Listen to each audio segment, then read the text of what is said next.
Welcome to another edition of the Stretch Line Bait and Tackle Show. Today, we're going to cover how fall weather affects your performance and your health, especially regarding dehydration and energy levels while you're out on the water. I want to start off with showing your body, your metabolism here. You take in, your body takes in fluids through water and beverages you drink, through the food you eat, and can also bring in moisture from the air if it's a heavy humid day. All right, now you're losing moisture from sweat, your body's using it through your metabolism, lose it through feces, sweat, and urine. Now, in the wintertime, you have a reduced sensation of thirst due to the cooler weather. So it's still very important to stay hydrated, and I want to cover a few things to watch and to do while you're out there. And the number one sign is watch the color of your urine. The darker it is, the more hydration you need. So you need to keep yourself hydrated and so you can keep your focus and your energy levels up. And I want to cover some of the things that you can do to help you make you more productive and a little sharper out there on the water. So we'll start off with what dehydrates you. Physical activity dehydrates you. Breathing dehydrates you. Drier air causes your lungs to work harder because when you're breathing in that cool, dry air, your lungs moistens that air so your body can use it. So you're using water vapor, and then when you exhale, especially like when you see your breath, that's water vapor. That's your body's losing water.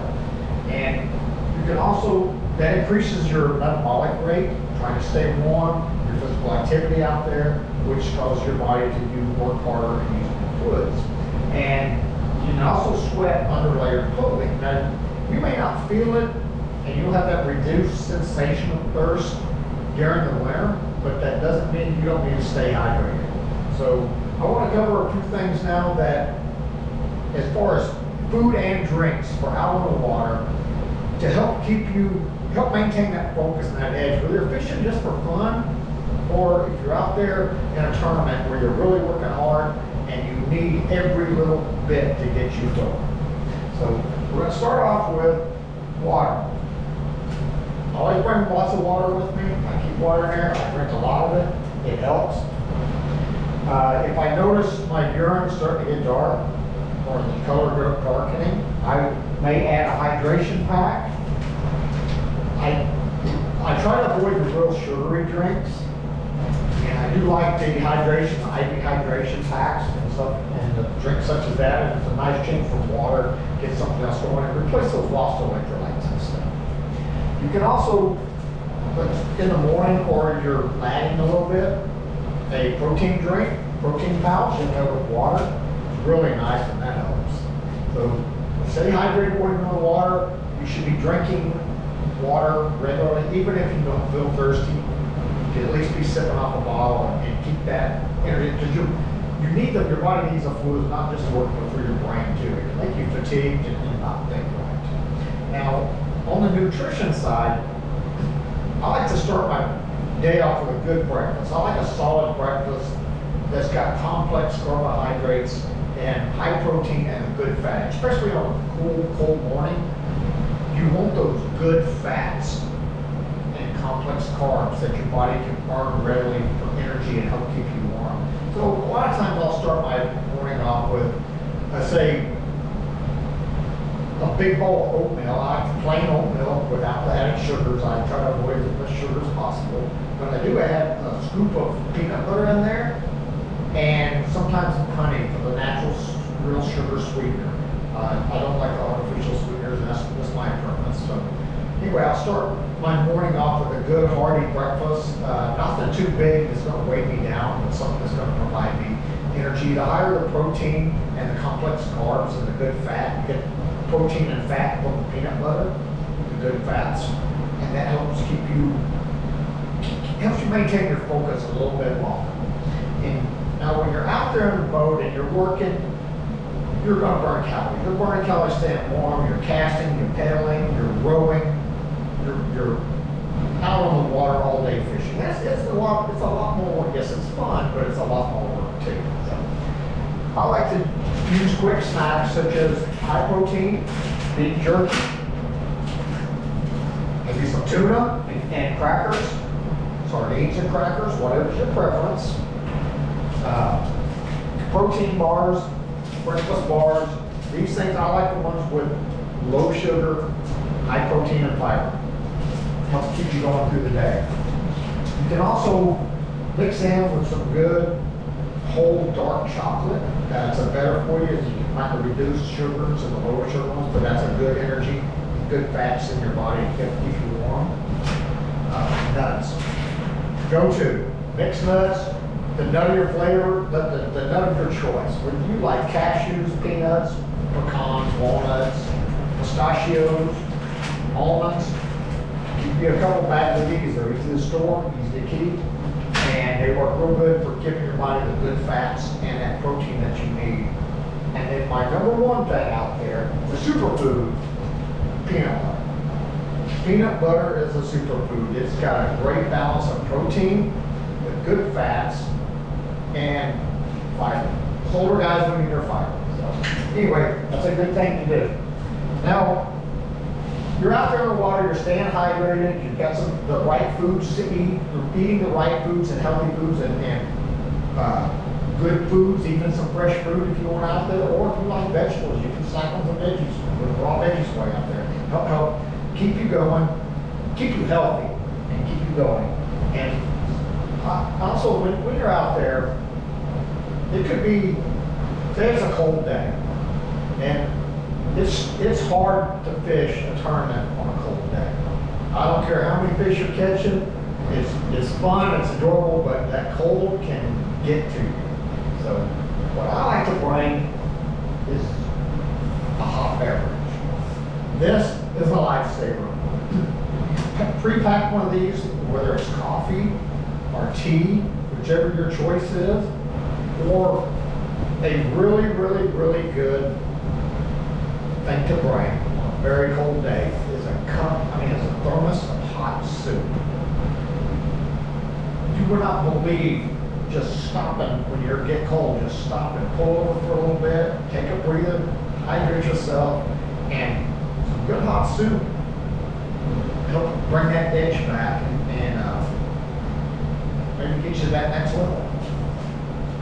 Okay, this is just a quick topic on covering as far as fluids and hydration and foods and energies and staying healthy out there on the water.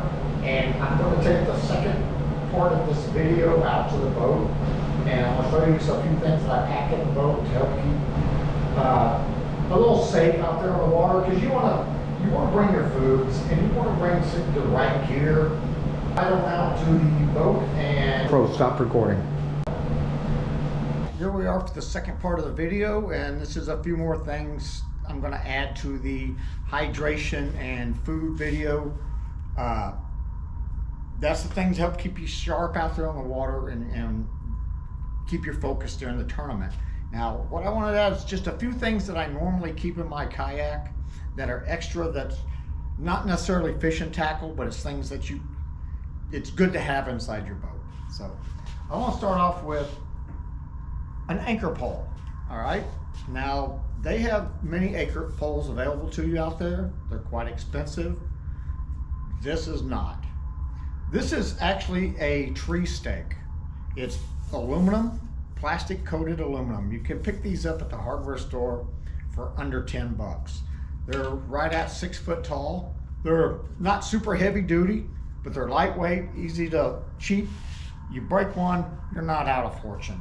So what I like to do is if I want to anchor up someplace and say I'm shallow, maybe there's a little wind pushing me, I'll just push this thing down through my scupper hole and push down in and help anchor me.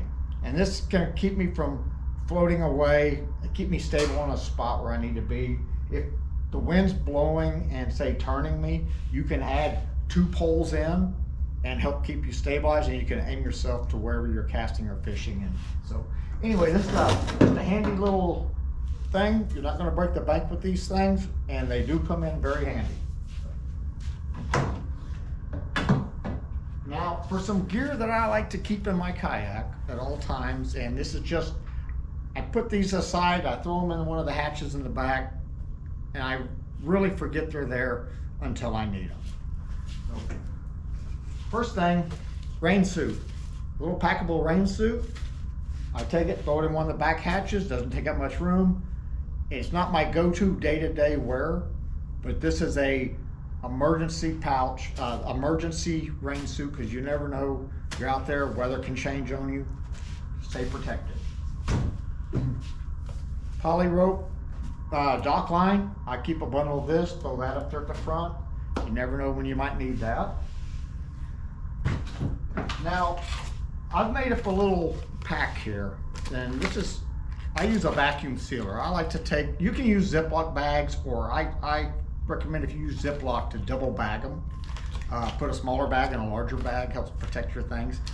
But I bought a cheap vacuum sealer, and I'll throw some stuff in such as this, and this is, once it's in there, it stays dry.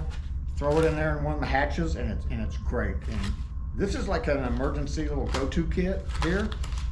I've got some zip ties. I've got a little pair of cutters. I've got some 24 gauge wire right here, electrical wire. I've got some B-caps. These are the twist-on electrical connectors, a little roll of electrical tape, and a lighter. So I like to keep this in the boat. I can throw it in the back if I wires for the camera. More importantly, the graph. If I have to be out there and I need to work on my graph wiring, or I damage something, I've got something I can throw a little patch on there, and I don't have to go back to the truck and back to shore to fix something. I can make little emergency repairs right here. I like to keep that in the boat. And another thing I have here, this is EPDM tape. This is actually tape for RV roofs.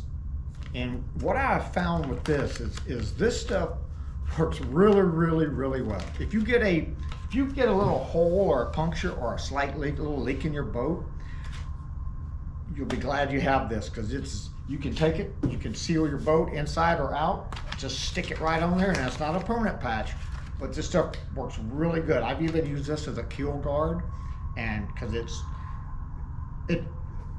let's say it's fairly expensive, say it's like $30, $40 for a 20-foot roll, but when you break it down, when you're using 5 or 6 inches at a time, it's not really that expensive. And like I say, I even use this as a keel guard. I'd stick this on, and it might last a month or two, and then I just peel it off, put another piece on there, and it's cheap and protects my expensive boat. Now, another thing, and this one is quite important, toilet paper. I vacuum seal a roll of toilet paper. You can see it doesn't take much room. It stays dry. It's in there. It's in the back of the hatch. It's there in case I need it. And when you need it, you need it, because you never know when something's going to rise where you need toilet paper. Okay? So other than that, I'm not going to go into a whole lot of emergency stuff like that. I do want to add one little thing, such as the lighter. I always keep a lighter with me, and this goes back to, let's say, the 80s. It's probably about mid-80s. A friend of mine, a friend and I, were out on the boat in the hot water outlet of a lake. We were slaying them. The bass were stacked up 20 deep, and we were yanking them in. And it was cold. It was, oh gosh, I'm gonna say it was 28 degrees with freezing rain.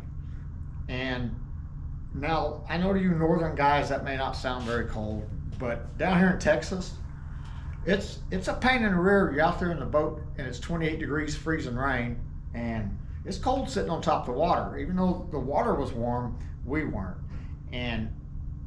But we were catching so many fish. We were catching them left and right. And the water was literally freezing on our lines as we were reeling it in. And we could make 5, 6, 7 casts, catch 3 or 4 fish, and your reel would just froze up. You could dunk it in the water, thaw it out, get a couple more casts, and it'd freeze up and freeze up. Finally, thankfully, we carried a lot of spare rods, so we would put the rod down and go to the next one. And We caught so many fish that day, but by the time we got done, we had 5 or 6 rods apiece that were just frozen. And we weren't in a big boat. We were in like one of them little 2-foot pond boats, one of them bass busters, little bass busters. So we had a trolling motor, but getting back to the shore to where our truck was probably about a 30-40 minute trip. So we're over there in a hot water outlet, and let me tell you something, we are frozen to the bone. I mean to the bone.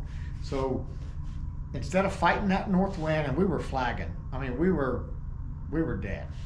We just went straight to the shore, had a lighter, got out, built us a little campfire, warmed ourselves up for like 20-30 minutes, and it gave us enough to get us back across. And ever since that day, I've always made sure that I've had a lighter with me, because you never know, especially in the fall and the winter. Okay, well, I think that's about it. I didn't want to go into too much depth and detail, just a few little tips and tricks. We're going to bring some different things up each time, and hope you enjoyed this. Like, subscribe. Please comment. Let me know what I'm doing right, what I'm doing wrong, what you would like to see, what you don't want to see. And please leave me the comments, like, subscribe. And I'm trying to get better at talking. I'm not the best orator in the world, but we'll see what we can do. And hopefully I can bring you some of these tips and tricks, something that you can use, keep you safe, keep you healthy, keep you protective out there on the water, or productive out on the water. And I believe that's it. So we'll see you on the water. GoPro, stop recording.